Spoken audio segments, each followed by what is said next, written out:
But no, it's cool, bro. So thanks, guys, for having us here. We really appreciate it. I mean, I know we've had individual artists from your label on. We've had Rocco, we've had S, we've had Rah Lucas.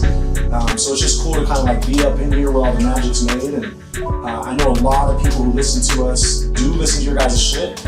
And they fuck with you guys pretty heavy. So again, thanks, bro. Thank you for having us on. Appreciate it. You know, we're gonna start promoting Pura, which is, what is it called? Products Under Radiated Activity. Products Under Radiated Activity. Oh. Basically, it's a whole compilation of all of us together, everybody on the team. You know, we've been working on it for a minute, and I mean, we're all locked in together. Even though we do our own individual stuff, it was only right to fucking do a project with everybody together, you know, and kind of, you know, get a little bit off of everyone. So we're excited for that. It's been like almost like a year, you know, in the making, and we're really close to wrapping it up. Now it's like about 95%, so we're excited for that. Do you make sure it's balanced, or do you guys make so much stuff and see whatever makes the project? No, bro. So actually on that project, we were together. Basically, all of us were locked into the studio. So it was like we were locked in, and then we made the song specifically to fit that project. We knew what we were going for. We knew how many songs we wanted. And then some songs didn't make the cut at the end. Some of them we were like, maybe we can do something else. Like one of the ones that I'm excited for, you know, the homie S-Rock brought to us, and it was like towards the end. It's called Fuego, and damn, like it was like, oh, we need this on there. Like it was just, you know, so and it's fucking Fuego, so it's living up to the name. Exactly. So I mean, like as we're going, you know, it was kind of like that, but we were conscious about what we were trying to do, and like I said, we were all in the studio, so not everybody is on every track, but we were all there when it was being made. That's dope. That reminds me a lot of like the back in the days, like when you had huge groups like G Unit or even like Dipset and Wu-Tang and stuff like that. Yeah. And they'd have at least one group project, whether it's a mixtape or something like that. But you hear your favorite artist. They did. Exactly. And you got them all on the same, you know, LP, EP, whatever. And it's cool because like you don't get that all the time because, you know, you guys are going to have individual fans and stuff like that really feel your music. But then when you're on a group project, maybe one of your label mates they haven't really listened to that much, they're going to hear you on a track with them. They're going to be like, oh, I'm going to fuck with his shit too. Exactly, so, bro. And honestly, like with us, because everybody in the label has their own sound. We're all different. Yeah. But it's like, all right, let's show them what we can do together. Because we've already done a couple of features together and stuff like that. Right. But this is like, all right, everybody's on this. Even Rocky's on that track. Like, you know, it's dope, man. Like it's gonna, or on this project, but it's gonna be dope. Yeah, it was fun to make it, you know, especially because everybody's like mixed. So Lalo's doing a hook. Okay. S-Rock and Glock are on the track, or it's Pasquale and S-Rock, or vice versa. You know, Glocko's on the track, and then someone else is on the hook. So we got skits on there too. So it's kind of like it's a mixtape, you know, but it's also like it's gonna. Tells a story, you know? It's not a mixtape. It's like, I don't know what we would call it because it's not enough songs to be an album. Right. But I mean, it could definitely be something like that. But, you know, it's I would call it more of an EP. Like a project? EP, you know, something like that. We want to call it a mixtape too. It's like, whatever they want to call it. Nowadays, it's like, sounds cooler. But I mean, but all the beats and everything. But the thing is, so with mixtapes, sometimes like they'll use other beats. And I mean, all of these beats, they're specifically for us. You know what I mean? Like these were all homemade. Exactly. Most of them were homemade. Some of them were outsourced, but it's specifically for our project. So it's not really like, you know, in a way it could be dropped as an album, but we're dropping a fucking project. Like, also, like Rudy said, like there's listeners who already know who you guys are and what you guys are doing. But for new listeners who are tuning in, who are just like getting put onto you guys, can you just like explain like what's going on here and who does what and who came on to where? Okay, and just you know, just introduce yourselves to the new listeners. Of course. So basically, like 4 years ago, me and Lalo, we both connected. So we knew each other actually from college, and then we met Santos. I met Lalo through Santos Guzman. Yeah. You guys know him? Yeah. He's been on. Okay. I used to like play ball with him, break his ankle. Santos, he knows how. He's not here to defend himself. He knows how it does. No, but we used to play ball, and it was just fun. So we built a relationship with basketball. Yeah. Then he's like, "Hey, I rap." I was like, "Oh, I rap too." You know, I was young, 18. Right. You know, and from there, he introduced me to Lalo, and we were supposed to make a group, like kind of like what we're doing right now. Mm-hmm. That was our goal.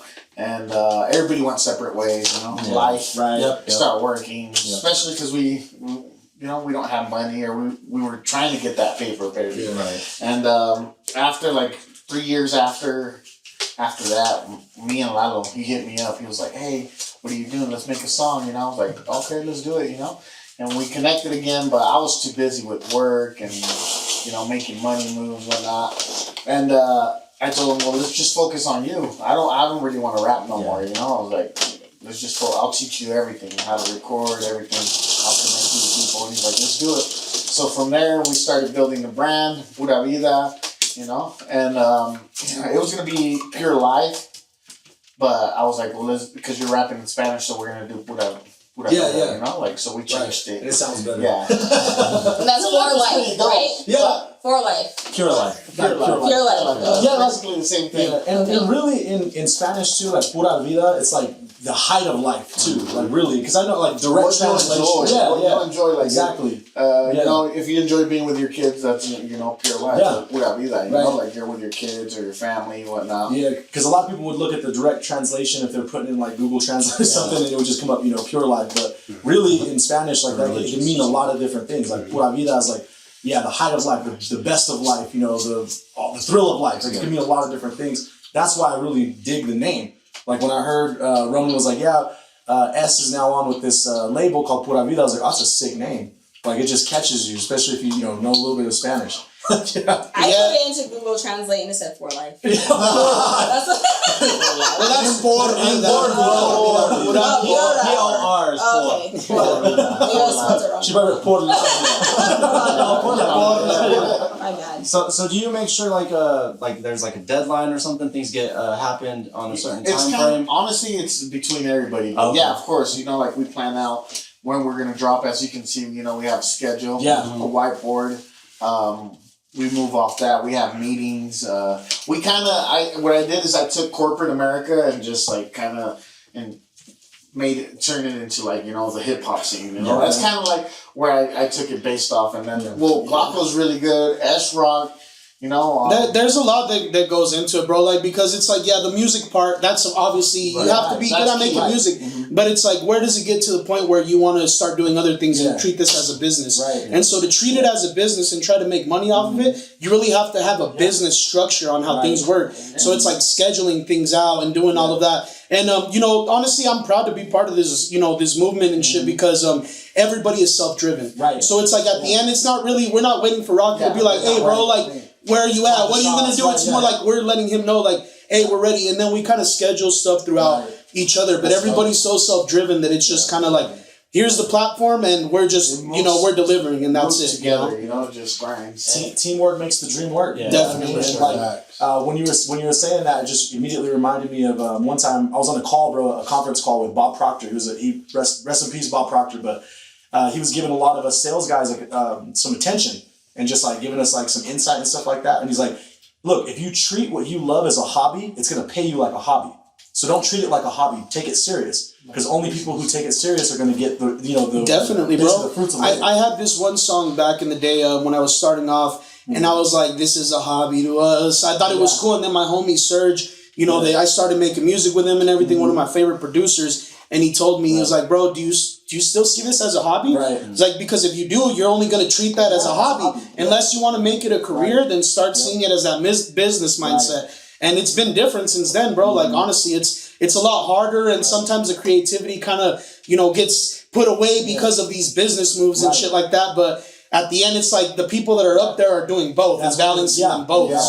And you have to, the successful rappers are balancing both. Because if you're, you can be a rapper and not make money, you're probably not handling your books or even looking at your books, like what's going on with my money, like a record label could be charging you for a video, $20,000 and, it was actually worth $10,000, So it's more of a business, but we all communicate and plan, like I stated. We got a feature with Cap G coming out too. With bro, that started a lot of hype from a lot of my friend circle because a lot of my homies, they've been on here too. Shout out Adam and Sergio. Shout out to them. Yeah. Good guys. Bro, they seen that on, I think it was on Glocko's story that you guys had Cap G up in here recording. They're like, what? They got Cap G? Because like Latinos, we're gonna fuck with people who make music that are Latino. Of course. For the whole team. Yeah, exactly. And so they were like, damn, they legit got fucking Cap G on there. Bro, that's the exact chair. Yeah, you hear that fool sitting right here. We're eating pizza right here and shit. Drinking Modelos at 11 in the morning and shit.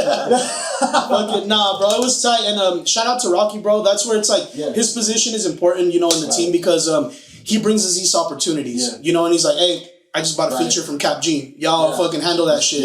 Lalo and me recorded 2 tracks, and we were like, all right, which one should we send him? Which one is gonna fit, bro? But honestly, that's that thing where it's like, Rocky handles his shit on that part, and he's the behind the scenes guy. He doesn't really come out on the podcast and stuff like that, but we need somebody behind making those moves. Hey, this is what I got. This is for the business. I need y'all to handle now. So have you guys have you guys felt like, because you guys are moving to a more business-minded mindset and you're like, okay, we're not just taking this as a hobby, like this is like a career, like we're trying to push forward, has that hindered the music making process at all? Definitely it has, because I mean at the end and I'll speak personally for myself, like I love doing boom bap kind of stuff, like that 90s rap, that's my favorite. But if I'm thinking about it in a business standpoint, I love making all kinds of music. So if that's the case, I'm going to adjust to where the market is at. And I can do that. You know what I mean? So it's like, if it's a business aspect, it's like, it's not so much, what do I want to do for myself? Because I'll still do that. But it's more like reaching, what do we want to do as a business to make this go bigger? So it's like, like shout out to Cap G, badass dude and everything. But personally, to me, it's like, that wouldn't be the first person I would pick to do a feature with. But business wise, it makes sense. And it was, it worked out perfectly and everything like that. So it's seeing it as that, but also not losing focus of who we really are and what we want to do, But at the end, it's like, you treat it a business. Sometimes you're not going to do everything that you want to do personally, but you're going to do as best as you can at it and make a good hit. But and that's what we kind of talked about on the way up, is just where do you figure out draw the business line and say I'm going to do that, I love this, but then we also have to branch out. I think having this studio, honestly, I think for me is what helps me out, because I can come in and I'll work on whatever I feel like, and I won't drop shit. You'll be like, I did this because I felt like it, and I'll listen to my own songs, but it's like, yeah, maybe this isn't, ready to drop or something. But then I'll come in and it's like, I know what I have to do for this song. But it's like, that keeps me motivated, because it's like, just because I'm in the studio doesn't mean I have to work on other shit. I can still do whatever I want. At the end, it's like, if we have a goal and something that we need to finish, a deadline, we're going towards that. So sure, and going based off the business too. Me personally, I even get more motivated, my swag shows out a little bit more, that's what I kind of them going business too and teaching them that game too. I feel like they can talk their shit, you feel me? No one's going to come and oh, this is what you need to do or anything. It's just, say it with your chest, Because we feel confident like that. It's like, what, we've established some shit at this point. Our studio, we're making moves. Even sometimes when, it gets rough, sometimes you're like, fuck. Should we keep going? No, fuck that shit. Once you see everything you're doing, it's like, hell no, just bro. And everybody motivates, bro. I'm not gonna lie. We had at the end of the year last year, it was kind of a tough time for the whole group. A few bands ended up leaving and stuff like that, and we were like, fuck. It was it kind of screwed us up. And out of nowhere, fucking S-Rock has this project, and it's like, we all got features on that and everything, and it just boosted us all up. So that's why it's all of us, play such an important role, bro. In that project, bro. Speak on that project. That project was fire, bro. Yeah, that project is out now. If you have any streaming platforms, go check it out. Elevated Vibes Mixtape, presented by Pura Vida ENT. S-Rock, yours truly, on all the tracks with features from all of my family, my primos, the homies. Everybody that I fuck with, my day ones are all on that project. So definitely tap in with it. It goes hard. And then the process of that, it was a dope process because we created most of it here. The ideas and shit, the concepts I came up with. So I treat this shit like my office, bro. I come in probably 3-4 times a week because we pay for our rent here. We might as well use that shit.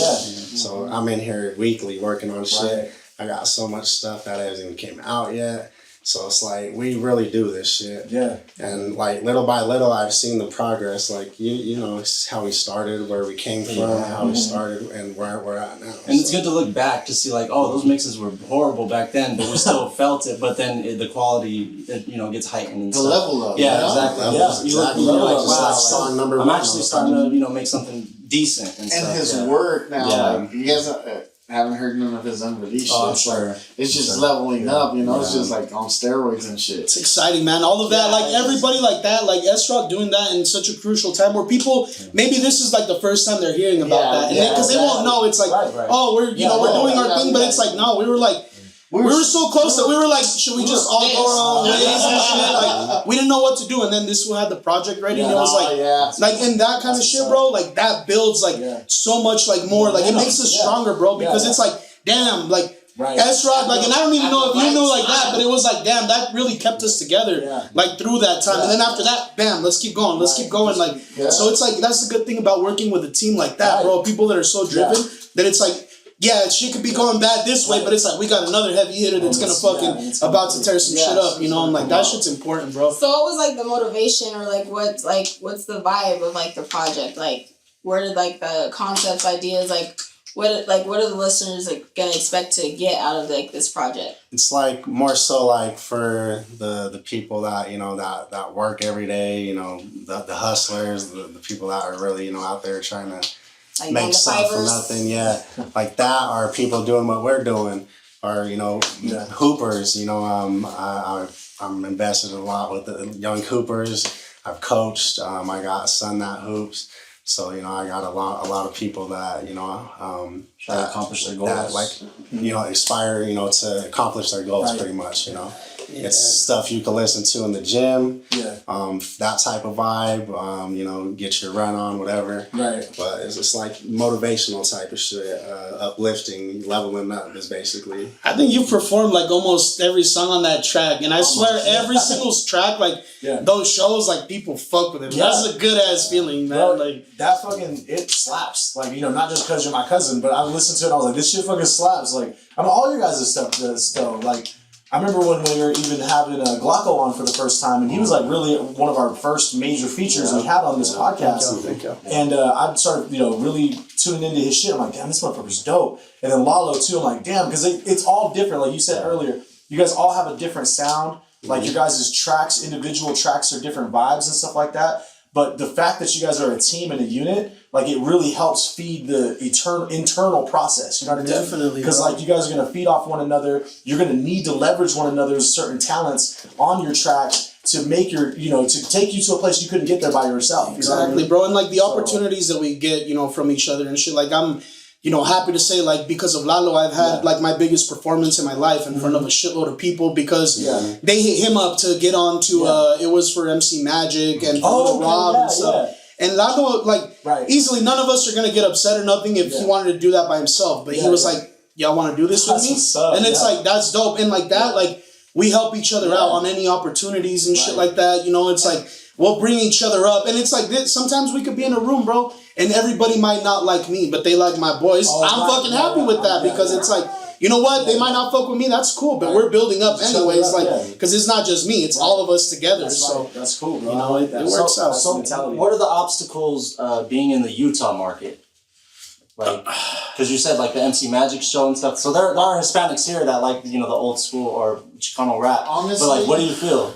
I feel like it's more of like just letting them hear your sound, letting them hear your sound. Like that show, we actually were able to network, and I hit up MC Magic's manager and I was like, hey, we want a feature. He's like, send me the tracks. You feel me? Like, it goes based off that. Sometimes, like, I think it might be hard, like he says, like, kind of just getting in front of, like, those people and stuff like that. Because out here it's predominantly white, right? So they would probably want something, a different type of sound. But exactly, but I mean, and that's the thing, though, like, where... And I'll say, like, with my music, I'm trying to be like, all right, I can do the Spanish stuff. Yeah. I can do some ratchet stuff. I can do some family stuff. I can do, like, so where they're, like, if it's going to be that, where it's like, oh, Utah's this way, then I'm going to make sure that I have music for every single person over here. Yeah. But with that being said, also, it's like, And I don't know, it might be, like on our business part, but it's like, being able to put ourselves in front of those people. And I don't know, maybe I'm about to drop a gem right now or something, but it's like, we're not really like used to that pay to play and stuff, like it's like, I'm not cool with that. Right. But at the same time, we're dropping money on marketing and things like that. So it's like, what I've noticed is when I perform and I network with people after my show, I end up getting more people that fuck with me because of that conversation. Yeah, instead of just like a random person that sees a video and it's like, oh, I like that. Cool. I forgot who that was. Right. It's like, no, this builds, more of a relationship. So we're thinking more like, you know what, maybe our route might be, fuck it, we'll pay to play. Get me in front of those people and we're already getting into the door. So like Rocky said, just getting in there, we're talking to managers, we're talking to other people that it's so I mean, fucking artists, like, don't take it as, pay to play is a bad thing. Think of it as a marketing tool that you might be able to use. And in Utah, we don't have as many opportunities, so it's like, take what you got, but don't be stupid with it either. Don't get, played on that shit. But like when Cap G came, like we met a guy from the radio station in Dallas. We also met up with some guys from Sacramento. The Plug, shout out to Plug. Chino for real, like I grew up like rapping, I never had paper, I never had money, I didn't have a team, I wasn't able to like go and like rap, lay down tracks, like go to the studio and pay $50 an hour, I had a kid at 15, so it was like I was out there hustling, trying to feed my family. So like now when I see like Chino for real, like that's low key, that's a legend of the lake. So for sure. So he was in the studio and he was like showing us mad love and like chopping it up with us, and it was dope, man. So networking, sometimes you have to like pay out of pocket, just to open up doors. Yeah, you feel me? And everybody does it in the music industry. Like I'll listen to other podcasts where they have like artists and stuff like that, and they talk about like, oh yeah, well I had to pay to get myself with this DJ for him to play my shit at a club like in New York or whatever. You know what I mean? But like, that's the thing. And then like shout out to Augustus King, bro, another local rapper and shit. Fucking but he's the one that said it to us like, man, you guys ain't gonna make it nowhere if you're not putting bread down. Like you have to put money down to do this. If not, consider yourself always being there. So it's like, and you might not have all of it, but it's like move it properly, make the right investments and shit. Negotiate, invest into self. Right. Yeah. And then negotiating, because the feature was like $3,000. I was like, what? Like hell no. You just have to like talk to them, negotiate, and kind of like just like any other business, you do sales and stuff. Like, hey, I'll give you this amount right now and this amount later, and then like give it to me at this amount. We're just trying to make it out here, like just write them something, or meet me halfway, and then they're like, okay, you know what? It's fine. Let's do it. So it's negotiating. Yeah. How much of like things like that feel like business and pleasure? Like does like say Cap G, right? So it's a business thing. He has to come. It's an obligation for business, but you have fun. You make the most out of it, right? Honestly, but would you guys do stuff for pay? Like, what would you guys do for like, just say for business? And we do certain things. So right now the studio is open. If people want to record, we're recording people like that. As far as features go, bro, like I always say yes to people because I want to hear the track. And if it's something good, then I'll be like, it is what it is. But as far as like getting paid for it, I don't want to be compromised to make something if I don't really like fuck with the vibe, because music is really important to me. It'll give them the opportunity, but if you don't feel it, exactly, then exactly. And you're getting paid, you're kind of obligated. Exactly, you're obligated. You're being paid for a service, and it's like fuck, like, and I really don't want to go that route, And it's something new, and I actually wanted to discuss it today in the meeting. It's the feature. Like I feel like we should. At this point now, we need to start charging, because not only are you getting a feature, but you're going to get marketing. We're going to create this marketing plan for your feature, and you just pay us $200. We'll slam out the track if you need mixing and mastering. Exactly, that's why it depends. Like I said, it's like we don't say, or I don't say no. I'm more like, well, let's see, and it depends too, because a lot of people, they're like, well, like, oh, let's work, let's, do this. And it's like, all right, bro, do you got like a track in mind already? Do you have that? Or do you have a studio? Like, most people, they're like, let's make a track, but they want me to bring them to the studio. And they want me to provide the beat, and they want me to think of the song. And it's like, well, that's different because that's a collaboration. And I'm down for that. But to do a collaboration, that has to build a little bit more of a relationship with me and that person. More like other rappers, like Augustus King or something. Exactly, somebody that it's like personally, we've already know each other. It's like, it's not just like that, but it's like, it's just different, man. And like, I'm to the point where it's like, and people hit me up, and like I said, and I've done some of them. I haven't done some of them, but it really has to be like, right, that I feel right on it. If not, then I don't even want to. I don't want to accept money for that. I'd rather just make a good track, you know. Well, in any like industry, like right, like you want to feel valued, like you want to feel like there's like a give and a take. But and it sounds like you guys understand, like, or you guys appreciate the, oh no, Rose. The value.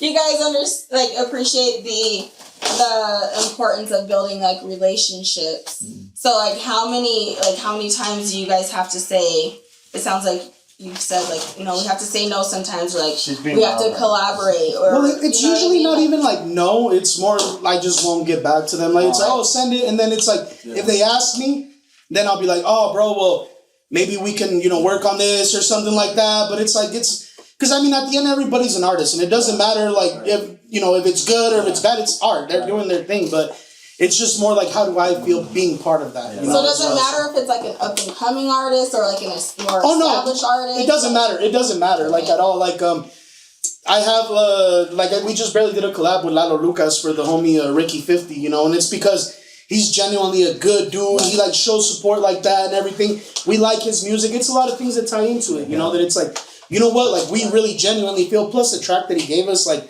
he had everything filled out. And it's like he's like, I just need you guys on this part. Like, you know, so it's like I'm like, hell yeah, we can do work like that. Like that's cool, you know, and we want to work with him too.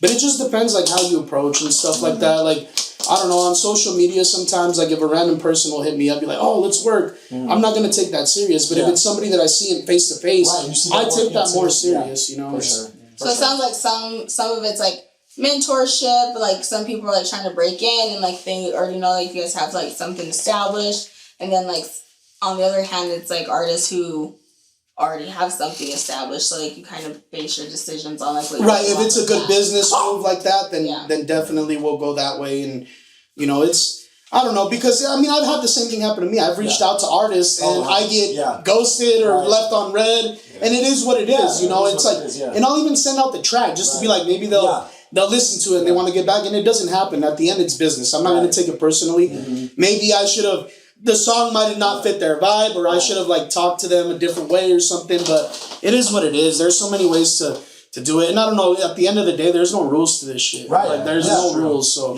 or expectations. Exactly. I mean, the expectations from a listener is always going to be like, they want fucking Drake, they want, you know, something like radio shit or whatever, you know, and that's fine, but it's like, you know, when it comes down to this. Drake feature.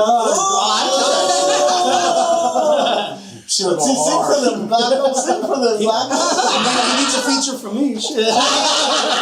So what are some stories? Like, what are some of the best stories of being on the label? What are some of the like craziest stories, like being at like a concert or something that you guys perform? Like, I don't know, anything that stands out of mind. So that you guys went through together. There's a lot of stuff that's happened. You know, like you always have to be on your toes. Just because there's always like people that show love, you know. Sometimes there's like people that think they're better than you, or they're like you're performing and they'll try to like, you know, like get on stage. Yeah, that's what happened last time. I'll be like,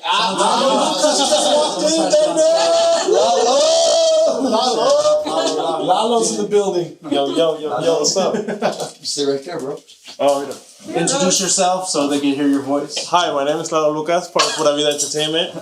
Just got to this place. I see.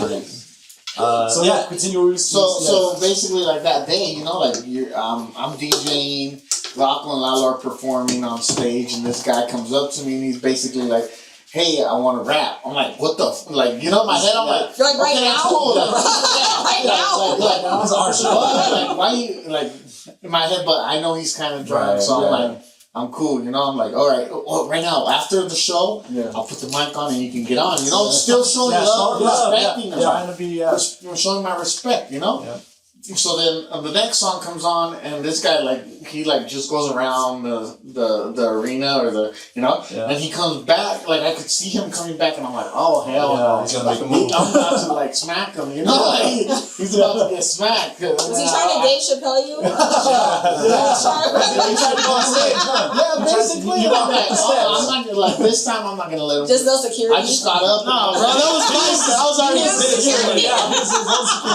He stopped and he shook his You can't get on here, bro. Like, you need to get the fuck away. You know, like, I got pissed the second time. You know, it's like disrespect. Yeah, it was. You know, like, because you were being patient. I would, and especially because you wouldn't do that to me. If you're a real artist, bro, you're not gonna go and disrespect somebody's set like that. Even no matter how bad you want it, it's like go and talk to the promoter, talk to the DJ, whatever. It's like maybe they'll give you some time at the end, but it's like don't disrespect. Be respectful. That's disrespect, especially on somebody's set. Like, not only that, bro, but all of like the homies that we had and shit, they're looking at that fool like they were like, and I'm like, please don't. I'm on stage and I'm like, please don't, because this shit's about to. I was thinking like, whose homie is that? But no, I don't know. No, but then Blanco was like, hey, like you know, I was like, come on, bro, like what the fuck is security here for? Like, there's some good security. Okay, so that was a bad. Any good ones? Any good ones? And then we'll go around. Good ones. It's always like bro, let me say this shit. So I'll go back to like when Lalo fucking got us that opportunity at the depot and shit with Little Rob. Yeah, bro, that was from one day to the other. Oh, okay. Like it was like, can you guys do this? Oh, yes. Wow, yeah. What songs are we gonna do, guys? It was like fucking, and that's what we're here for, bro. Like that kind of shit. It's like, ask us if right now they hit us up. You know what?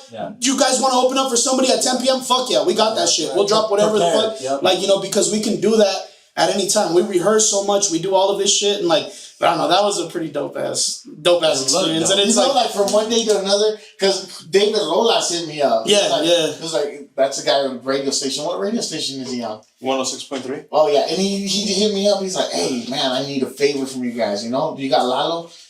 Call Lalo. You know, like you guys want to open up for MC Magic? Yeah, basically MC Magic, right? MC Magic and Little Rob, yeah.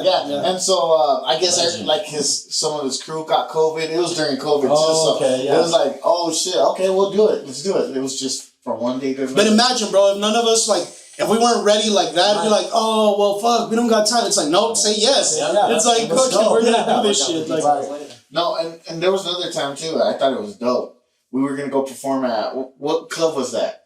Which one? The one where we didn't get to perform. That was dope. Hold on. Oh,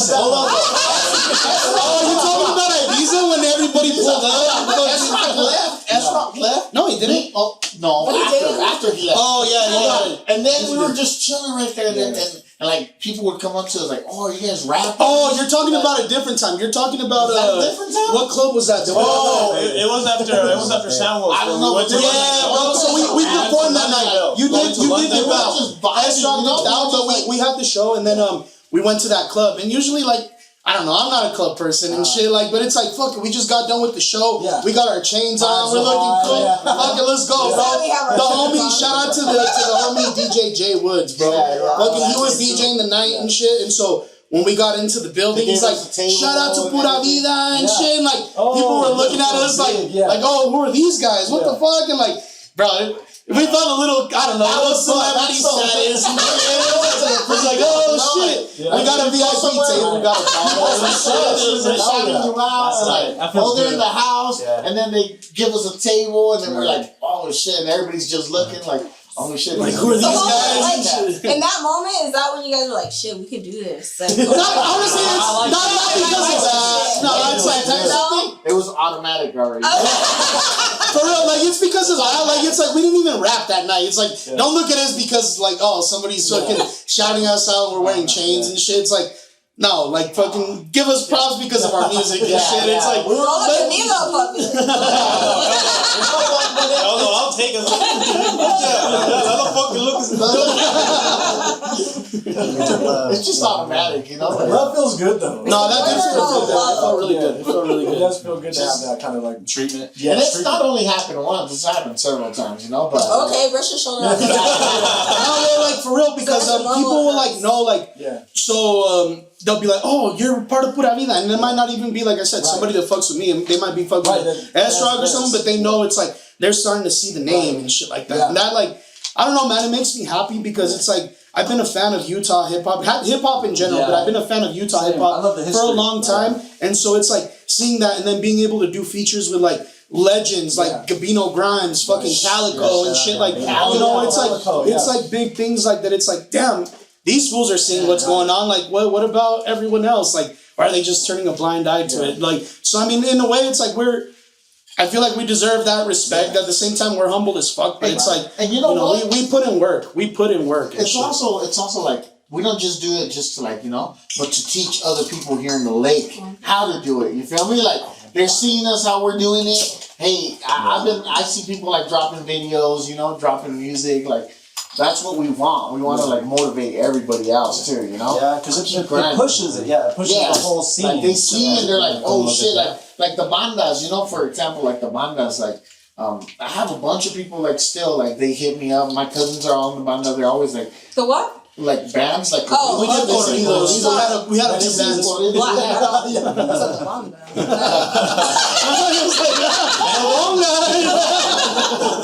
No, but they see how we're moving and they implement it. They see we're basically laying down the blueprint and they're seeing and they're implementing it. And it's good, I love seeing that and it's just like that's what we kind of want to at the same time, like because of that, like for a minute we were like a platform that gave other people opportunities, but it's like now it's like we're really decisive on like who comes in. Now because it's we put in so much work. These two fools put in work. Once I got here, I put in like work too and shit, and it's like to the point where it's like we're not trying to fucking get let down by other people and shit. So it's like like now we have like years established together. So it's like why would we? You really have to bring something like that's gonna make us think that you're gonna improve us. If not, then it's not. It has a reputation because you guys have a standard and a staple. Well, so like Rudy and Rome were just like putting me on when they told me like we were coming here, it's like, oh shit, like I need to like listen and figure out what's going on. Don't understand a lot of it, but like it sounds good. But like, is a lot of your guys' concentration here in Salt Lake? Like, because like honestly, like in Ogden, like we have like a huge So we've been trying. Definitely not Salt Lake, and we don't want to. We definitely don't think of ourselves local. Definitely we want to start hitting those cities and stuff like that. But it's kind of So we've met a couple of artists like that, but maybe that's something that you guys could help us out. Maybe establish something, a good venue in Ogden and stuff like that, because that's what we're trying to we'll host that shit. We'll fucking host. See, that would be dope, bro. And I know we'd get people from here to pull up over there, and it'll build it better, and then maybe you guys tap in with some Ogden artists and do that. Shout out. I think that's the purpose of music too, to like bring people together but have a good time, right? For sure. And no beefy shit. Yeah, exactly. We're like this. We're like this, and tunnel vision. It's just like tunnel vision. We're just focused. When we pull up to a show, man, we're the kind of people we'll go and chill with like the crowd and everybody else. You're gonna be performing. I'm gonna be out there supporting and shit. Maybe not if I'm coming on right after you, because I gotta chill for a little bit. But you know what I mean? Like we show love and shit in the same way. I think that's why people fuck with us too. It's because we're genuine and we show love and it's reciprocated. If we were bad people, then people wouldn't fuck with us. That's how it is and shit. Because Salt Lake has its own ecosystem too, and that's what I love seeing ecosystems. Like how is this person connected to this person, or how is they work with here and there before. But you have to have open and be like willing to receive energy and give energy. But like some people are just they just closed off to like not even. Or sometimes gives anybody they just have chance. bigger egos. It's a lot of people don't they just have big egos. But if you're not in position, then I know, but still, it's like you can't do nothing about it. And I guess what's the line for to be in position? Because it's like you can all the confidence in the world and think you're the best, but it's if you're closed off, then I don't know. You're kind of that's a man thing. That's a y'all thing. No, because it goes with artists. It goes with like all artists. I've reached out to some.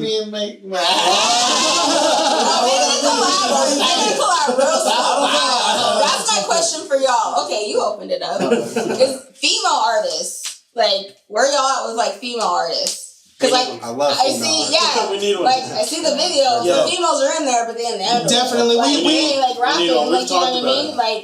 Are there female? We're searching for one. Latino, are there Latino female artists that y'all can collaborate. I'm gonna talk about one that the homies have told me about, and I just barely listened to her podcast not too long ago, and her name is Destiny, and holy shit, she's so good, and I want to make some music with her because I think we can lock in something dope. But as far as like the label, we've been looking, but it's like I don't know, it's maybe because we're all it's even like starting like a collab. Yeah. Sometimes too, you know, with female artists, it's mostly like, you know, we're all guys. Exactly. It's like, and I don't want. I'd rather not even be in the session, you know, like or just not show up. You know, society's made it hard. Yeah, it's like HR. You feel me? Like, y'all got HR? No, well, I'll be the HR. You can't be the boss.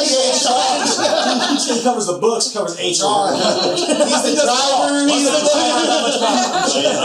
No, but he's right. Like he's right. True, like, you know, it makes it hard. And we don't want to make a girl feel uncomfortable, but it's like basically imagine like me come for example, you're a rapper, right? You rap. Me coming up to you, but just I know. Just telling people. Don't be looking for me. Hey, you. I love how you rap. I love how you sing. Come join us. You know, I'll give you the studio. You can do anything you want. You know, like come and get a key. Come work with us. You can't say those words because that's creepy. But you know what I mean?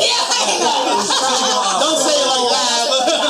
Maybe send an email or some shit. If you say it to a guy, it's how. Yeah, he's like, like for sure.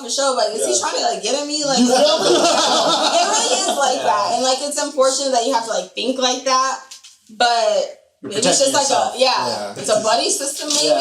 Well, like buddy system, like if no one else is like, we don't have any other girls, you know, so it's mostly like and I mean like we're all respectful, you know, like we're like it'd be like the most respect, but it's just, you know, somebody that's comfortable to actually be able to join us, you know what I mean? And it's like we haven't been able to find someone like that. But as far as like female artists, shit, we got I think all of us have multiple tracks that we're like, we need to get someone on this, you know, to do that because it gives it a whole different vibe. Well, even like this situation, like I'm usually with Rudy and Rome or like dudes like in the situation, and it does like it sometimes the perception of it doesn't look great, but like it's just up to you guys to make sure the environment. The environment's right. You know, like but also, you know, you guys are married, right?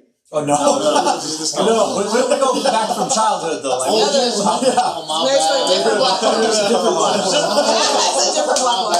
I know we all look the same. We have history. Yeah, we have history. We went to high school together. Middle school. I'm glad.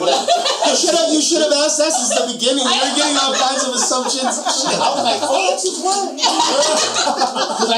No, really? Someone doesn't watch the podcast. I'm not watching our pod at all. I'm not even That's for us, the latest. Sorry, okay, so we'll put you on the spot then a little bit. Okay. Which one was your favorite episode out of these three on our podcast? This is what I like Waffles. Yeah, that was fun. That was fun. Let me tell you why. And I'll be real. S-Rock used to like talk more. You feel me? Like, in the interview, like, hey, this is talk your shit. But there's some moments he poured his heart. But but I like this episode. You had a big crowd. That's what I was gonna say, bro. Lucas looked nervous. Everybody liked it. I like this too. They were good, bro. I think Adam and Serge, because they give a whole different like, you know, with them it was like we were bullshitting like bro, especially Serge, like he's a really funny dude and shit, like so that's why I think like that one made it like that. But it's like I think the episodes are dope, bro, and I love your guys' podcast. I love listening to you talk, bro. Like, I love when you came on after, because I know it was them, and you do good too. But you're behind the scenes. They got personality. Exactly. No, and it complements well off each other. Like I really like that. I got questions. And I like that. That's big. What is it? Parks on Joe Budden.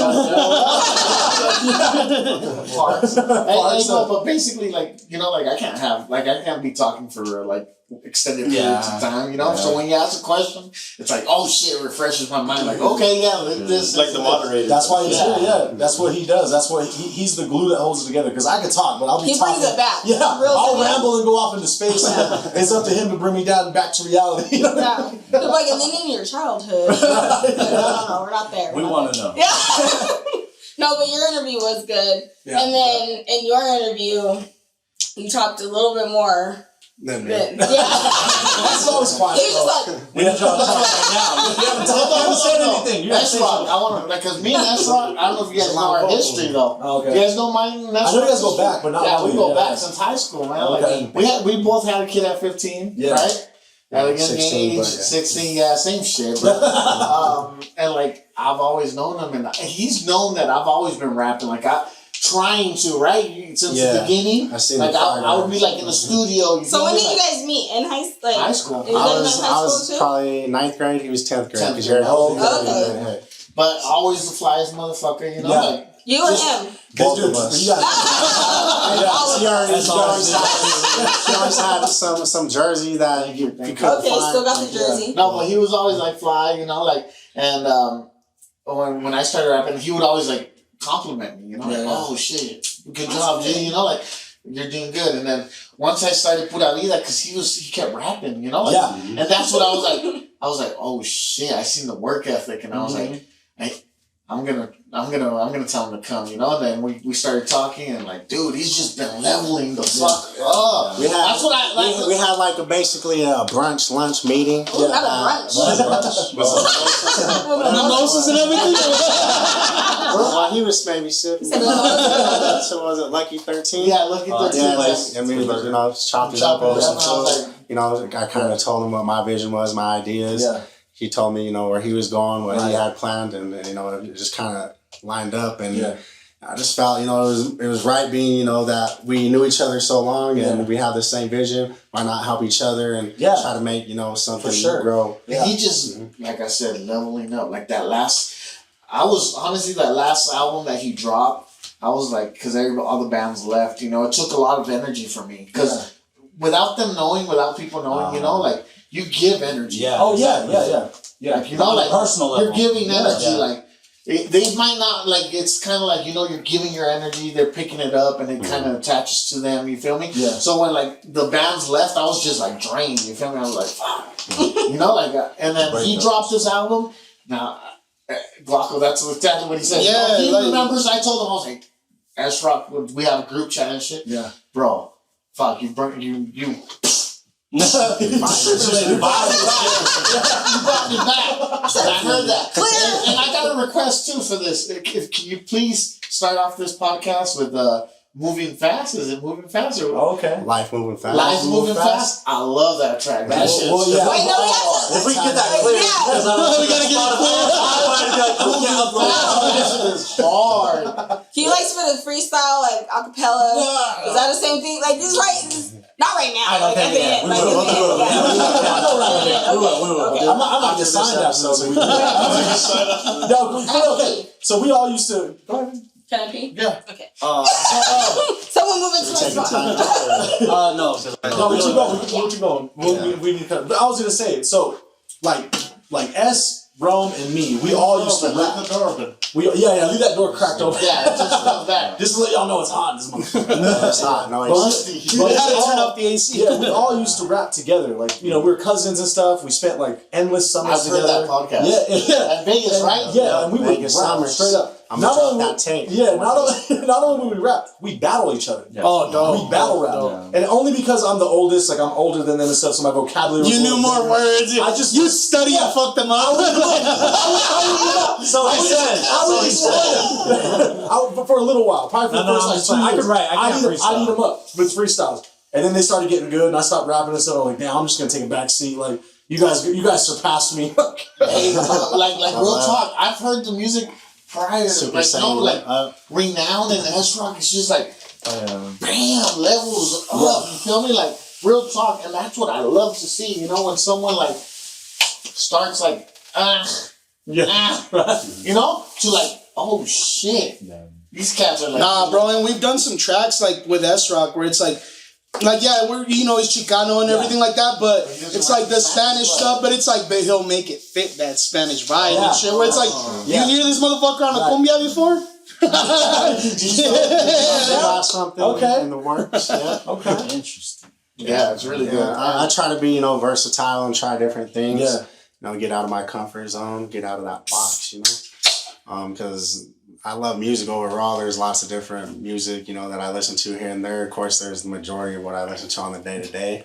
But, you know, I listen to other genres every now and then. I dabble, you know. But, yeah, there's a lot of dope music out there and around the city, like a lot of dope artists that are, you know, doing their thing. So, like, if you are into local, you know, hip-hop, definitely, you know, tap in with us. Tap in, you know, with a lot of the local artists that you might see featured on our tracks, get in with their catalogs, you know, and just keep it moving. You know, we do shows, pull up to a show one day if you got nothing going on a late night. You know, we set the vibe. Yeah. Right? We set the vibe. And even if we go on first, we still fucking set the standard up high for the rest of the night. We should have. If you with the Spanish rap too though, like shout out to Lalo and the Glocko, because you guys helped me out my Spanish just by listening to your music. Even slang and shit, like I'll hear some shit like that you put down, Lalo, and you'll say us like I can't remember exactly right now, but you'll say a couple like lyrics, and I'm like, wait, like in my head that doesn't make any sense, but then I'll like look it up and like understand the slang or whatever. Like, oh, that shit was dope, actually. You know what I mean? There's a line where he's like, I don't know how to say it, but he's like, our straps, we name them Scottie Pippen. Oh, because the long that's it. That's just so heavy, dog. Hey, that's just heavy, bro. For sure. Do y'all feel like it's like a numbers game? Like, if you make 1,000 songs, one of them has to be a hit. So do you like keep pushing variety, or do you think like, or even some you hear some cases of big artists who like write songs in like 15 minutes and they become hits? Do you think it's like it's a gamble? It's never across the board, but yeah, you have to do quality into it. Like you can, like I'm the speak on the session that we just barely did on Thursday. Yeah, no, me and Glago had a session for one of the homies. Shout out to Rick 50, and I wrote my verse in 40 minutes, just like how I wrote Out of Your Mind for 30 minutes, and I'm proud of that because that's one of my best. Best verses that I have. So you can make a dope ass track in 5 minutes, or you can make a dope ass track in 3-4 days. But if it doesn't sound dope, to me it's kind of like, ugh. Yeah, and also like I don't know, with repeating, like, you know, there's people that drop and drop and drop, but some of the songs don't really sound too different and stuff. And I don't know, I think that we're kind of those artists, and it's like we'll take a little bit more time, even if we do make the song fast. We'll hear it. Let me see. Maybe I can switch something. Maybe I could do this. Like, even though it's done, but it's like, I don't know. I think like as a team, and maybe somebody might join, or we might decide, you know what, fuck it, I'm gonna do this, and I'm gonna drop song after song. But at that point, it kind of goes into a personal kind of like, you know, criteria. It's like, how do you feel about it? You know, it's like you could have gotten it done quick, but how long is it gonna take you to put this out? You know, and it's like, so I don't know. With our lyrics and stuff like that, we take a little bit more time and I feel that than the usual. We're like at an age where it's kind of like you can't be like just dropping dumb shit. No, that's what we've been talking about. Like we're more conscious about the things we're saying. Albums, that's good, you know, that's the goal. Like right now, working on mixtapes, albums. You know, like a full project from Lalo, full project from Glocko, full project from S-Rock. That's our goal right now. So. I love that. I love skits. Don't you like albums with skits? When you guys said you had skits that were gonna come out the new project, bro, I love skits. Like some of my favorite albums have skits. Eminem, Dr. Dre, Ludacris, the Royal Penis is Senior Highness. I love that shit. Hey, y'all remember that skit on the Word of Mouth album from Ludacris, where he's on the phone and his homeboy's like trying to spit game to that girl. I got the new Benz, all in chrome with rims. And then he gets on the other line, hey, did we take that rental car back? Hey, we gotta take that shit back. And then the mom hopped on the phone. It paints out a story, bro, because if you put just track after track, it's like, that'll be cool, but it's like if you're gonna do a cohesive project, make it like, you know, get something in between there. That's what an album's supposed to be about. It's like a book. It's gotta be an experience. Exactly, the experience. Like an audio book. Jasmine Sullivan did that, like like on her. I don't know if you guys like listen to her album, but like they all like she had like a skit, like an opening for all of her like songs and like so you knew And it like keeps what you in was the coming. chain. Yeah. And so you're like, oh shit, I gotta listen to this. So I like went through that. Like you know what I It mean? introduces you and it hooks you. But that stopped for a minute. Yeah. Like if you know, Yeah, like with yeah. music, it's Music has gotten lazy. People don't do bridges anymore. People don't like everything has gotten like so like just like bam and that's it. And It's it's more like energy now. and I get All it. the fast food. Exactly. And there's like we said earlier, there's no rules to this shit. So it's like whatever works for you. Because some people, it's like personally, I like dropping like a 2-minute song because they might replay that shit because they want it to be longer. So it's like little things like that. But at the end, I don't know. Like I don't do it purposely. Like it's gonna end right there. It just wherever it feels right. Yeah, bro. Like I have tracks that are just the rapping. There's no hook or something. Just rapping. And it takes like a long ass time to do it, but it's like 3 minutes long. But I know it's like, oh shit, I like this. This is the shit. So people who appreciate like lyrics, lyricism, like appreciate that. Do you would you prefer to put a message in it or no? What do you mean? Like a message in your song, either is a story or if you're saying something that has a meaning, or do you? I think it just feels how you feel. Energy and just like, there's times where you feel like talking shit. Yeah. And like you just want to talk shit. But there's times where like you feel like, oh damn, like this is how I'm feeling right now. Like fuck, like. I feel down and I need to fucking put it on the paper. And do you guys do stuff to get different emotions? Like, oh shit, I'll go to a club just to feel good and then maybe make a song or. Bro, I was however it happens. I was talking about just getting in a relationship so I can get broken hearted and then fucking go off of that. The experience. She gets her heartbroken. Just a couple months, let me fall in love. That might take some time. If she's not sad, but you don't want to be fucking sad. Like Gibion's new album. Right. So it works for them. It works for them. That shit is. No, but it is like experiences and shit like that. Well, the same thing like with Lalo and me. Like we'll lock in probably more than everybody else. Like together to like work on shit. And it's like when the writing process comes, it's like there's different things. Like with the feature with Cap G, we wrote 2 songs, 2 different topics. Yeah. And it's like, okay, which one will fit? In one day, bro. In one day. It's like, which one will fit on that? Yeah. And so when's that dropping? I believe. I can't wait, bro. It's dropping next Friday. Next Friday. So by the time this is mixed and comes out, it'll probably be coinciding. So everybody, please go listen to that. But dropping Check that shit out. All platforms. Spotify, Apple Music, what is it? Deezer, fucking Tidal, everything. So check that out. Everybody listen, check that shit out because I'm excited. You should be excited too. Yeah. We'll show it to you right now once we're done with this. Yeah, for sure. It's Checo Perez, Lalo Lucas, Glocko, Pura Vida Entertainment featuring Cap G. You know what it is. That's good. Hell yeah. All platforms. All platforms. So yeah, what's the difference from the show last year, the Pura Vida Showcase, right?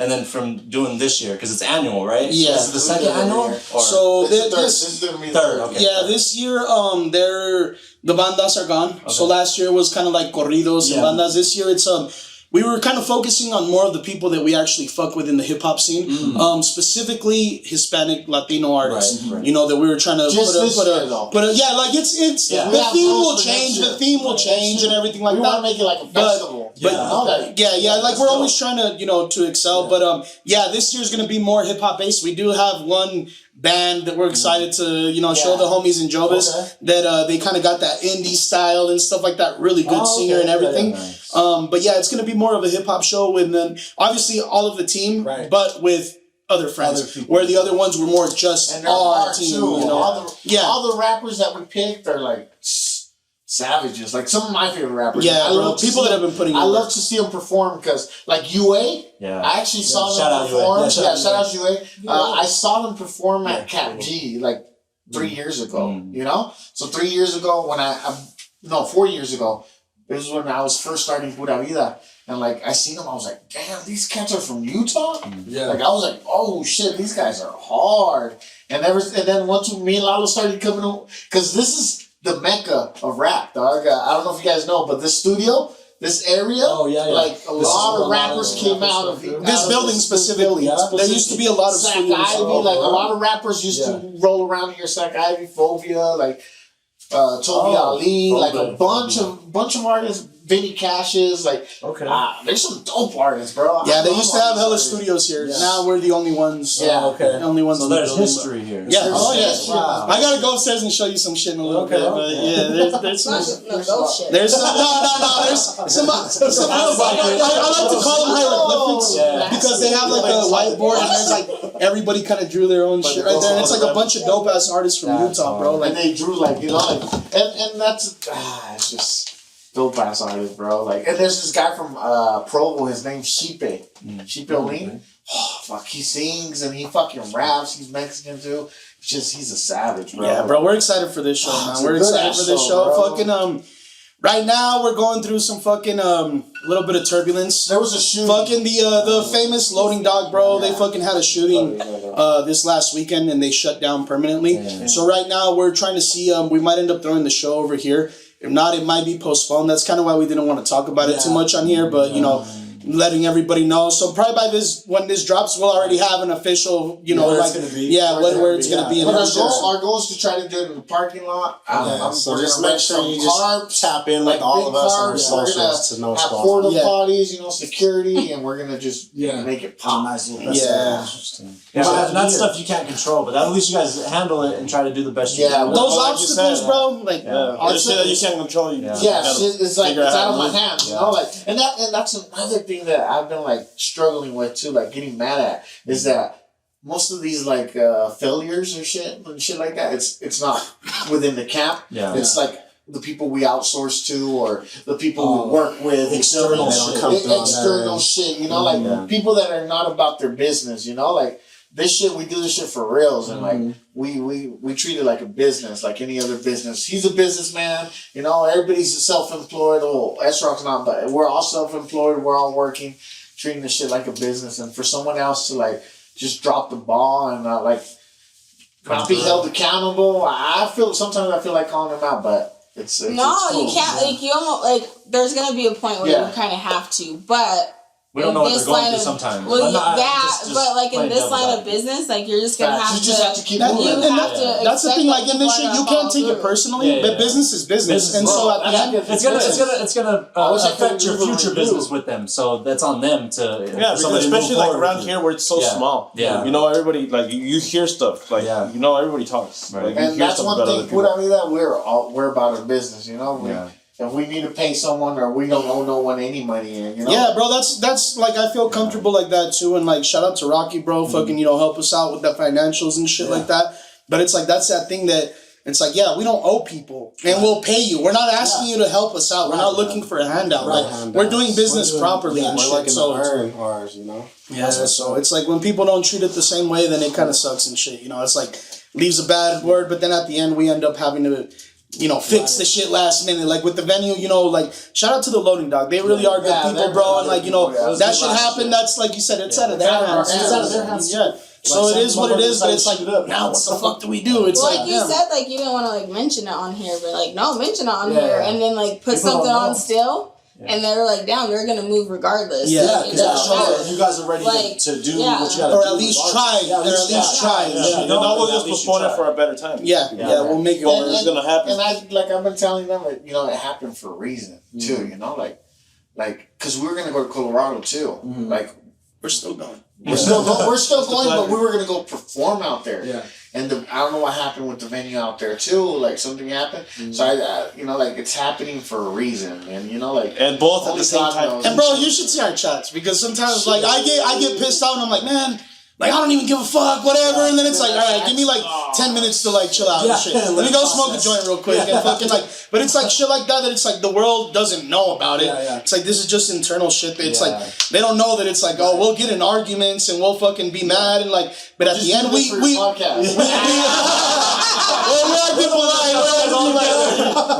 but legit, we end up like, we'll come together and shit, bro, because we all have that goal at the end of the day. It's like, nobody's trying to fucking, like, we just all want the same shit to work. So, and at the same time, that's why it works, because it's like, maybe I'm feeling lousy about it, and it's like, fuck that. They'll be like, nah, bro, keep your head up. Fuck that. We're going to make this shit like, and like that. Or it might, whoever it is, that shit builds us up like that. Yeah, we all have emotions. We all can go through different emotions, but that's what the team is for. Mm-hmm.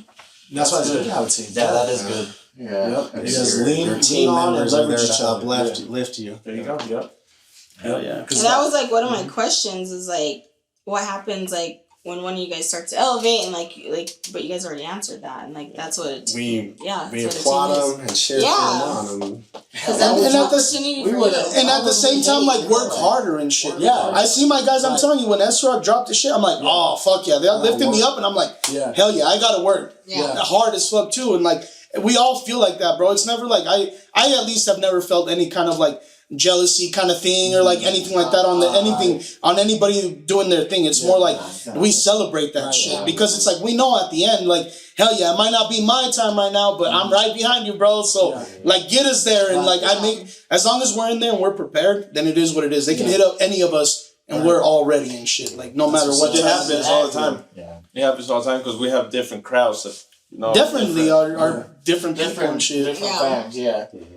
Well, just like listening to your guys' music, yeah, I can see how you guys have different fan bases. Like your guys' flows are different. Like it's a different like type of feeling. Yeah. Again, wish I knew some of the words were.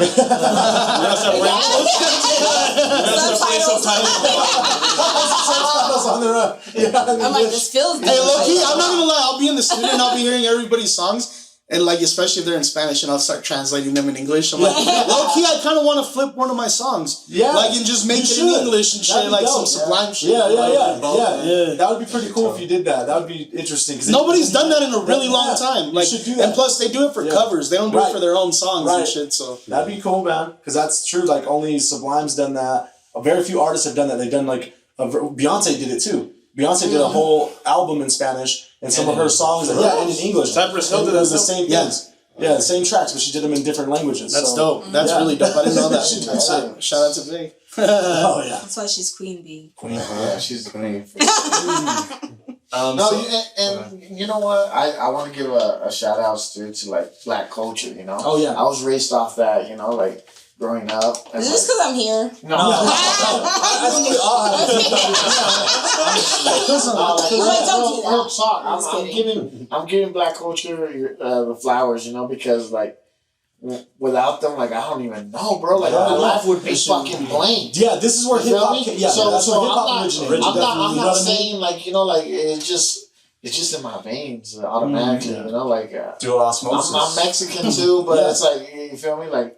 I was raised off that, you know, like walking to school, listening to Eazy-E and WA, you know, like, and our rap is just basically a branch off what, you know, they've created. Definitely. Just like anybody else, like Elvis, you feel me, like any other artist, it's beautiful. Yeah. You feel me? But no, like when people are like, how do you feel about like, you know, like Latino artists or like white artists or like whatever? Like to us, like it's a form of flattery. Like you know what I mean? Right, Like it's just like, of course, like we want everybody to like indulge in the culture. Like it's not.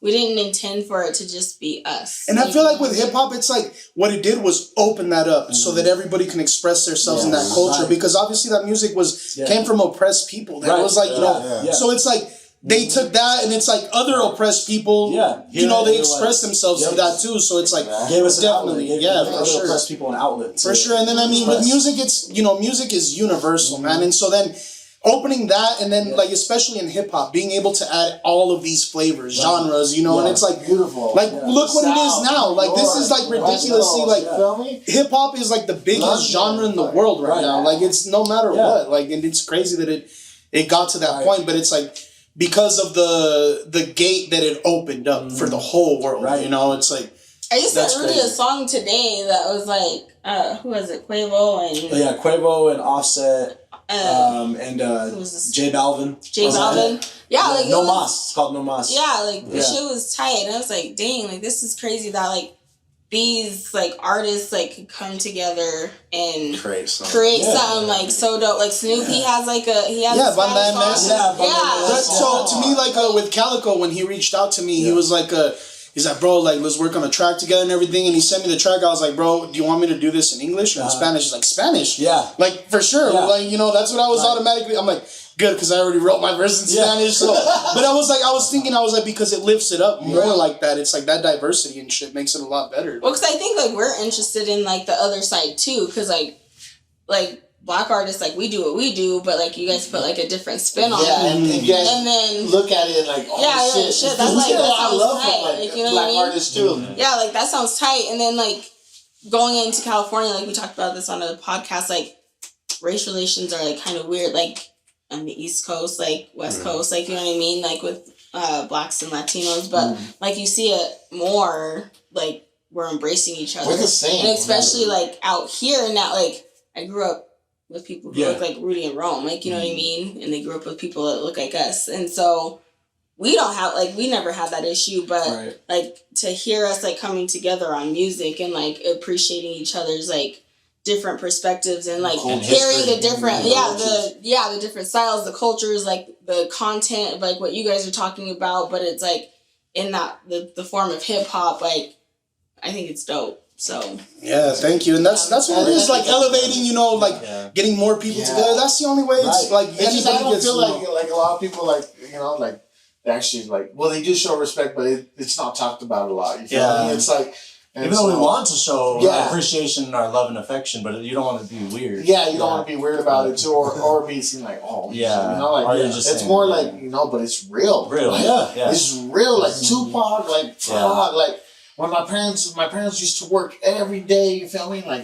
Like they were never home, and like so I would like put on my headphones and just bump that CD just over and over and over, and just say, you know, like, this is beautiful. But it's like black and brown people are going through the same things. Yeah. Like, so that's why hip hop is so relatable to like our brown people also, because like we weren't the only ones necessarily going through that. So it was something that y'all could be like, oh shit, we're going through this too. But at a time, like we didn't know. Like, you know what I mean? Like we didn't know that each other was like going through the same thing. That's like I don't know, the world where we live in. It's like we're learning and we're like starting to see, and shit that was accepted back then isn't accepted now, and shit that wasn't accepted, you know, now is. It's like, you know, it's different, and that's the thing that we got to move, you know, like positively, like, you know, to a better point where it's like, damn, look at what music is doing now and shit. It's like bringing people together, and making it so international that it's like it's ridiculous, bro. Like new genres, like Dominicans, bro. Like, you know, like they have that what is it, Bembo? It's like. It's like, and that shit's fucking hot. It's like they're rapping, but they're rapping like this. Okay. You feel me? So it's almost like Spanish drill music. And they repeat the music. And they repeat the words, and it's just beautiful, bro. Like reggaeton, like everything, bro. Like, think about it. It's like reggaeton, because in Panama, it started in Panama, I think, right? Yeah. El General, he's black, but he's Latino. You feel me? Like he's black, but he's Latino. And like that shit, you play that shit, like. We went to Park City, right? And this lady was listening to some Jamaican music, right? And it was like, and I was like, oh, let me put you on real quick. And I put El General on him. And he's classic. He's like from the 80s. Bro. And she was like, oh shit, she was Jamaican. I was really and she's like, oh. Thank you. And she was showing me mad love. You guys are battling. She's like, what about this? Song for song.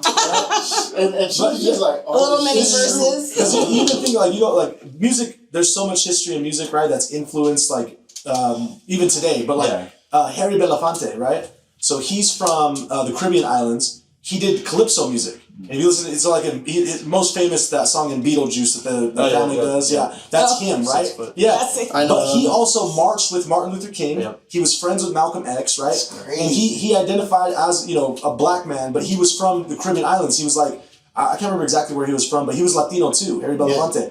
I think I know. He had money. He had hella money. His music influenced so many different genres. You know what I mean? He was the first person to bring like that Caribbean calypso music to the States. Yeah. But he was right in the middle of the social justice stuff too, like the civil rights. That's what you're talking about, like the 60s and shit. Then that's crazy. I did not know that. You gotta check it out. I've seen a documentary of him too.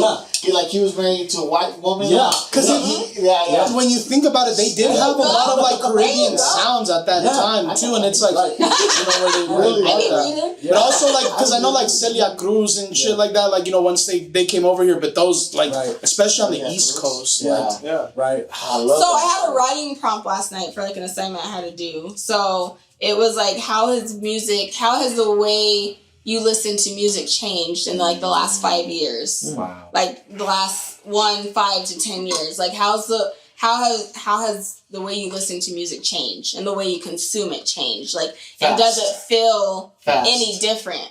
Yes. It's quick. It's faster. Wait, what did you So what I said, like for me, like it's fast, like it's microwave. So I get so overwhelmed that like I revert back to what I know, like you know what I mean. So like I'm still like in like 90s, 2000s, like you know what I mean. Yeah, like in 2000s, like you know what I mean, because like that's what's like comfortable to me. But because you can't like sit in the music anymore. Can I ask you this? Did you listen to like I guess music back then as a whole album? Yes. Oh yeah. Now, do you think you do that? No. You'll just pick whatever. You'll skip through the tracks and then like the one that you like. Music all the time. Yeah. But it's hard because you have so much. But I feel like S-Rock might do that because he's used to listening to music, consuming music that way. Right. These kids nowadays, it's like, oh, here's a track. Here's a track. So we're going back to like talking about an album, how we appreciate that whole, putting it together. But do the listeners nowadays, which the majority of listeners are, at least in mine is like from 15 to like 30 years old. How do they listen to music? Right. It's like, do they just want a quick song? And it's like, because that's the majority of them. They're not going to sit. If they like it, they'll add it to their playlist. If they don't, I listen to more singles. Yeah. But depends the artist. If I fuck with an artist and they drop an album, I'm gonna listen to it. Like with Kendrick, I feel like everybody was like, oh, we gotta listen to the whole thing. But then there's still people that deserve that respect, you gotta listen to the album. Like I don't know, the Bad Bunny album was fucking. Because in some albums, like I feel like there's gonna be like, this one's like the single, the big one, and like, but it's like if you don't listen to the whole thing, you're kind of missing what, like the whole exactly the message. That's what I was asking. Like, what are you trying to convey on like this new project that you're doing? And if you, like you said, Giveon, he was like, I hate when people skip tracks. Like, just listen to it all the way through, or like don't listen to one after or two after one. Like, so that's what I was saying. Like, his voice is just like beautiful, man. It is, and it just makes me sad. Like, I just start wanting to cry.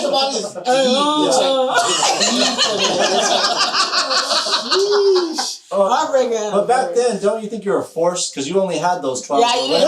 So forced. You know what it was back then? My mom would have like the catalog of like Columbia records, like and all of the CDs. And so it's like did she have the black book? It wasn't. I don't remember. It was like the one, and they had like all the CDs, and you would basically like pick, and you could order them because it was a subscription. And so technically, you would listen to them and have to send them back. If not, you just basically buy the album if you keep it and shit. And so that's kind of what it went off of back then. Was like, which album do I really want? Because my mom wasn't letting me pick all of them. So I'm like, Marshall Mathers LP. Yeah. But wouldn't you even skip songs in those times too? Yeah, exactly. So I would, but then it would be. So I would skip it. Exactly. So I would listen to all of it. Yeah. The first time, then you pick out the ones you like, and then you're like, okay. But the thing is, bro, like at that point, you only have like 10 CDs. Right. So it's like you're gonna go through them, and then at the end, it's like even though you skip your songs, you're eventually gonna know every single song on that shit. Well, now there's like 24 tracks on the damn album. Like, that's crazy. See, and that's the thing, like, because they're so short, like an hour. I don't know how that worked out for him though. Because it's like if he was doing that in a way where it's like, oh fuck it, I'll do 24. It's gonna get me double the streams or whatever. Then it's like I don't know. But now it's like if I drop one song and I get all of those streams off of one song, like it's just like there's no rules to it. So it's fucking like seeing what works for you and shit. That's the difference now about music. There are no rules. Like you can like back to back, like you can like let it breathe and just wait it out and like that fan base like we were talking about, like.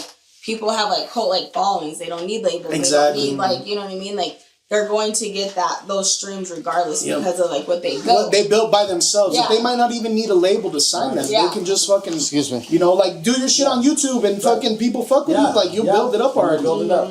Yeah, that's so true. And I mean, music's gotten kind of shorter now too. Like tracks aren't as long. Like, bro, if you listen to fucking 80s music, old school music, like I said, it's slow 8 hours long. It's because you're just dancing. You're just like, living in the moment. You felt good though because they talk about love though, but now it's like more like drill and like crazy. Drill music. So it's like crazy opposite. And we've been kind of having like some ideas like with some songs. It's like because the beat is good and it's like all right, let's let it breathe. Yeah. Like we don't need to be like having words or anything. Like if it's gonna be a dance song, like all right, let people just dance. Music. You don't have to say something on everything. So as we're going, like things that we're learning and stuff like that. But like you said, man, music has became shorter. We talked about also like that there's no bridges on like songs anymore and stuff like that. Like it's gotten a lot shorter. Just a flat track. I love that. I love. But the thing is, like, because back then people were more like oh, if I do a whole album, like they really wanted to listen to the whole thing. Now it's like, quick, give me another one. Give me another one. Like, it's like, fuck, like, you haven't even appreciated this as much.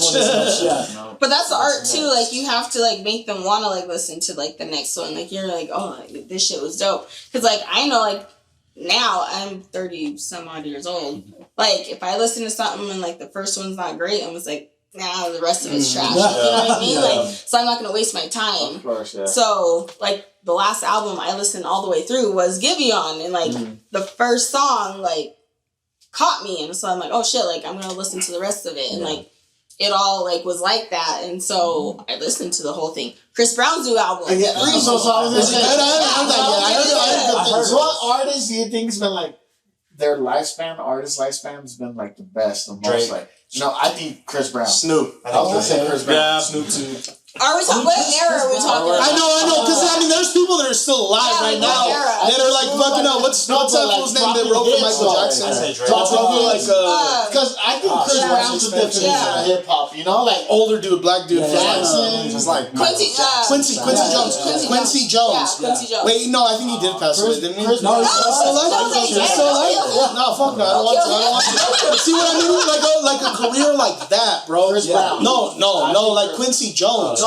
But what I'm saying is like the goat. You feel me? It's like dance, R&B, Michael Jackson. Michael Jackson. But I mean, Chris hip Brown hop, has not hip like, hop. Who do they try to compare and say? I kind of say that's exactly. A long time ago, I kind of got in a big argument with my homies because I was telling them they were talking about Prince, Michael Jackson, and I'm like, you guys don't think that Drake is gonna be like obviously not the same kind of music. But you don't think that that's going to be like our generation's Prince or Michael Jackson? Fuck no. They're like, hell no. And I'm like, bro, like, think about like the impact that he's leaving right now. For years. Like and the thing is when we're older, like our kids are going to know who Drake is. Like just how I knew who Michael Jackson was like that. Like, the crazy thing is they're all light skinned. Well, Michael Jackson didn't start off light skinned. They didn't. He became light skinned. He looked like me at one point and then he looked like Roman. She got weird. Like, whoa. That vitiligo was serious. But that's why Drake's gonna have longevity because he's light skinned. I mean, no, but bro, if you see the impact, like it's like it's not that we have choices on this shit. It's like this is what this fool's doing. Yeah. And they're gonna talk about him that way. I don't see nobody else like at that, high fucking standard and shit. Well, and he can do it, and like that new like fucking house shit that he put out, like, you know what I mean? Did you fuck with People are still fucking with it. I don't. You know what the thing is though? Like it's like why does he have to be limited to like what everybody likes? He doesn't. Like that's why they fucking are doing it. Like Beyonce, like they're on a different level. They're like, I don't give a shit anymore. Yeah, they're ahead of the time. We don't have to listen to that. That's how we making Drake without being famous. Like we want to like do whatever. Like you have to get in. But it's like like what we were talking about in the beginning of the podcast. It's like it's like we know what we have to do if we want to fucking sell and shit. But it's like but we still come to the studio and we make what we want to make. Like I have some songs where I'm singing my shitty ass R&B that I'm like, fuck it, I might just drop this shit this day. Like, it actually sounds pretty good. I'm not gonna lie. That's what I'm saying. Just drop it. Like, what do you have to do? Exactly. You know what I mean? It's like, what, and especially as we're right now. I'm gonna show it to you. Basically, the consensus is now Pura Vida's gonna put out a house music album. I do have like kind of like a house track and shit. Like, and it's like, and it's not me switching it up and stuff. Like, it's like still being like like the same and everything, but it's like venturing into those different genres and shit. It's like that people don't really do. It's like at least for my piece, I need to do that shit. Like I need to fuck around. You have to. There's different eras, right? Like if you can't rap how they rapped in the '80s now, right? So like, do you stay in kind of like your time and then try to get a good song that lasts forever, or do you update and do drill stuff eventually? Bro, the kids are gonna do that. I gotta show you the Checo Perez track. I feel like you have to do the music that I rap the music that I listen to. Yeah, you know, but like, you're modern too, though. But like nowadays, like my music taste has changed. Like back in the day, it used to be like, fuck this new generation, 90s all the way, like boom bop shit. Yeah. But now, like I'm in a time where like I listen mostly to like in Spanish, especially like the trap shit. So that's what I like. That's the music I do because that's most of the music I do because that's what I like. That's what I'm listening to. With me, I'm more stuck in like the older time. If you ask me, I'd rather fucking make a boom bap track. Yeah. But then it's like I'm saying, like for business purposes, like I can make whatever kind of fucking track and shit. And it's like, so like with the Checo Perez featuring Cap G, that's a whole different lane that I'm not really used to it. But it's like, but we went that way. You know what I mean? It's like, because that's the way that track was supposed to be. But you have to know your audience because, like, let's say, you know, Rudy or our friends, you know, we're like, you know, 30s or, you know, lower 30s, but like, you have to know yourself. You have to know your audience. And it goes back to that. So it's like, you have to kind of get it in a realm where your audience still... Yeah, and it goes back to that because there's shows that Glocko has done that, like, that I don't feel like my music kind of fits. You know, and then there's like times that we've had shows where Glocko has even told me, he's like, bro, this is your audience. This is the people that... We had a show recently, bro, like at Loading Dock, and like I did my thing and everything, but I was like, I don't think that they were really fucking with it. And Lalo pulled up. That's that thing where I'm saying, it's like, you pull up, they need someone on that shit, you're ready. He did his shit, and the crowd was fucking with his music more than mine. And it's like, bro, I told him, I was like, bro, this vibe, like this is your kind of crowd right here. And it's like, and we learned from that shit, you know? It's like, you know. It's good that you guys can recognize each other's styles. Lalo, he picks up, he has a crowd of girls, you know, like, my boy. That's all I'm performing with him. And I was watching the one video out there. My boy be having That's why I'm like, hell yeah, bro, let me perform with you. Yeah. I'll be your hype man, bro. Get people in the back of the room. No, on our last show, Lalo went in, like, he even took off his shirt. Oh, okay, Lalo. Do it now for the cameras over here. No, but take your head out of the funnel. He went off, like, and that's what's crazy. You know, like I said, when we started, I remember Lalo, like our first annual show. That was like his first show. I remember how nervous he was. Yeah. Like I was on stage DJing, you know, and I'm a DJ. I think the crowd's fucking like, hey, you know, like moving and shit. And so my boy was performing. He was up next, and he's like, I could see him. He was nervous. He was like, he was featuring with someone else. The guy was right here, and he was back here. I'm like, Lalo, on the wall.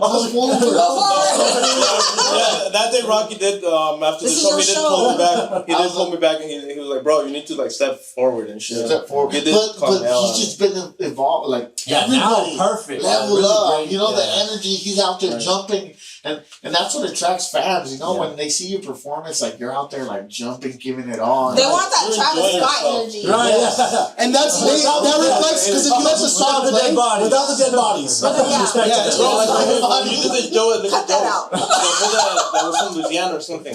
Oh yeah, bro. I wasn't rapping his tracks, but he was dancing during them, and I even told him like, the energy. Shout out to the what's his something the Goatist, but that fool, bro, his from here. He's from Louisiana, but yeah, bro, that fool, like his energy was like crazy, and that's that thing where it's he wasn't even rapping, bro, like his dancing more and everything. The music would play back, but he would be dancing, and it would be like hell entertaining, and you'd be like, oh shit. And I'm not a fan of that. Like I'm more of like, you better spit your fucking lyrics and shit. But it's like, but the thing is the energy. Like, oh shit, this motherfucker killed it in a different way. But it's like, damn, like he had me in the front, like hell yeah. I was breaking it down with him. Gonna do that, like, even if like you ain't that type of person. Glocko was breaking it down with him. Don't ever do that. It was one time. It was one time. She's like, it took me a while. We don't do this fast as Just for Meg. And rapping was the last thing. Oh shit! Well, I mean, just guys. Like, I want the show to go on. I want the the showcase to happen and everything like that. And like I said, once we know. Because by the time this episode drops out, you guys might know exactly where you're going to have it and stuff. We'll tie it to this episode. We'll share that shit. Make sure enough of our followers are seeing where it's going to happen. And show up. I'm going to go. I'm going to be there. Hey, I guarantee a good show. It's like popping. Like, You don't want to miss out, man, because we're gonna do a recap. We're gonna recap and like it's gonna be popping if it does go through. You know, hell yeah! All we'll the know artists by the end of this week. Yeah, and if not, like I said, we're gonna reschedule if it doesn't happen.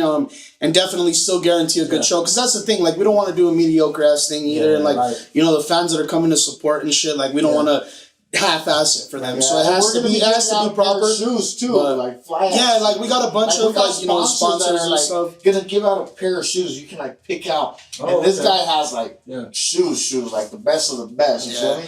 So promote that shit. Yeah, for sure. We're like I said, we're waiting for the end of the weekend. Once once we get confirmation of a new spot, then we'll handle that. But. Shit sounds lit as fuck. So all you guys are performing. Yeah. Oh, it's the showcase. Pura Vida Showcase. Nice. I love it. Yeah. Showcasing who they got. All the talent. And we don't know when that is. But yeah, July 23rd. July 23rd. Lock in that date. July 23rd. Okay. It's still like, about 80% happening. We just need to lock some final fucking details in because of these mishaps. But also, we got the Cap G video dropping the 15th. Sure. Okay. So we got that. We got a music video already. For that too, to follow it up. On this episode, we're gonna put the link to that. Yeah, bro. We got a bunch of shit, and then individually, we all got a bunch of work together, man. And I'm looking forward to that project. Yeah, bro. The project. I'm telling you, the project's almost done. We're planning maybe, hopefully here by the end of the month or like the beginning of next month. But is there a name for that project? Yeah, it's called Pura, which is an acronym for Product Under Radiated Activity. Okay. Yeah. And so it's our default. Where the products and the radiation happens in here, and so fucking that's what we're doing. You're trying to get radiation. It's radiation therapy. It's therapy. It's too late. 5G. Make it like Superman. Where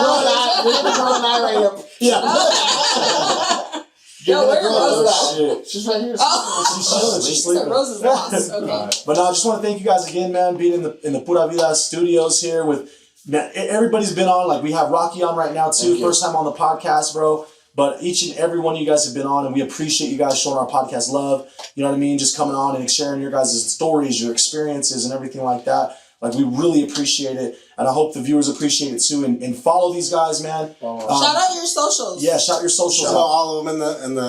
We'll do that soon. We'll shout them out. Shout them out. I'll go first. It's S-Rock. You can hit me on Instagram, s.roc801 Rebel.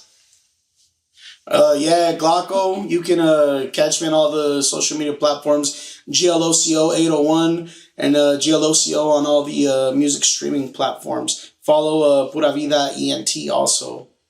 Yeah, this is Lalo Lucas. You can find me on every social media. Lalo Lucas MX, LALOLUCAS MX, and on Spotify and all those things. Lalo Lucas, LALOLUCAS. There you go. Yeah, ROQ _ Pura Vida or Pura Vida ENT. Follow us on all social media platforms. Hit me up.